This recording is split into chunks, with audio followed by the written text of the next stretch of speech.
Thrissur ACP Salil N ശങ്കറിനെതിരെ custody മർദ്ദന പരാതി. പാലക്കാട് കൊല്ലങ്കോട് CI ആയിരുന്ന കാലത്ത് മർദ്ദിച്ചുവെന്നാണ് പരാതി. കൊല്ലങ്കോട് സ്വദേശി വിജയകുമാറാണ് 7 വർഷം മുമ്പ് ഉണ്ടായ ക്രൂരമർദ്ദനത്തെപ്പറ്റി ഇപ്പോൾ പരാതിപ്പെട്ടിട്ടുള്ളത്. എന്നാൽ വിവിധ ഇടങ്ങളിൽ പരാതിപ്പെട്ടിട്ടും യാതൊരു നടപടിയും ഉണ്ടാകുന്നില്ല എന്നും വിജയകുമാർ പറയുന്നു.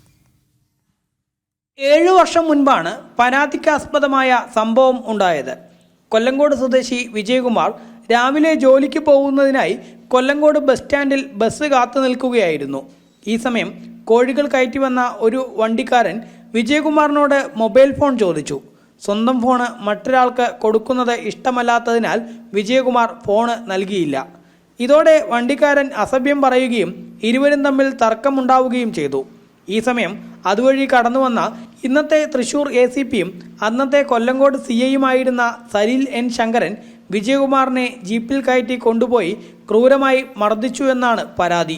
ഒരു കോഴി കയറ്റിയ വണ്ടി അടുത്തുകൊണ്ട് നിർത്തുകയും അതിൽ നിന്ന് ആ ഓടിച്ച ഡ്രൈവർ എൻ്റെ ഫോൺ ആവശ്യപ്പെടുകയും കോഴി കയറ്റി വന്ന ഡ്രൈവർക്ക് എൻ്റെ ഫോൺ കൊടുക്കേണ്ട ആവശ്യമില്ലല്ലോ, തരില്ല എന്ന് പറഞ്ഞ് ആൾ വണ്ടിയിൽ നിന്ന് ഇറങ്ങി വന്നു.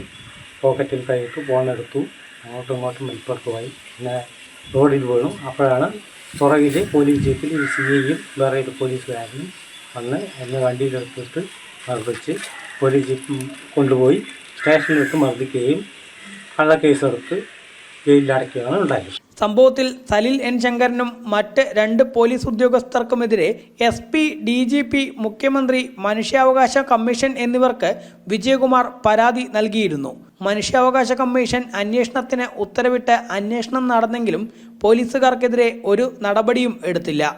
അയാളുടെ കാലിൻ്റെ ഇടയിൽ തലയിട്ടിട്ട് മുതുകത്തിടിക്കുകയും മറ്റു 2 പോലീസുകാർ ഈ 2 സൈഡ് മുട്ടുകാല് കൊണ്ട് ഇടിക്കുകയാണ് ഉണ്ടായത്. പരാതി മുഖ്യമന്ത്രി, DGP, SP അതിൽ പരാതി കൊടുത്തു, മനുഷ്യാവകാശ കമ്മീഷന് കൊടുത്തിട്ടുണ്ട്. ഇതൊരു നടപടിയും ഇതുവരെ ഉണ്ടായിട്ടില്ല. വിജയകുമാർ പോലീസിനെ മർദ്ദിച്ചു എന്ന കേസ് വ്യാജമാണെന്ന് ചിറ്റൂർ കോടതി കണ്ടെത്തുകയും ചെയ്തിരുന്നു. അതേസമയം വർഷങ്ങൾക്കിപ്പുറവും നീതിക്കായി എന്ത് ചെയ്യണമെന്നറിയാത്ത അവസ്ഥയിലാണ് പരാതിക്കാരൻ. ജനം, പാലക്കാട്.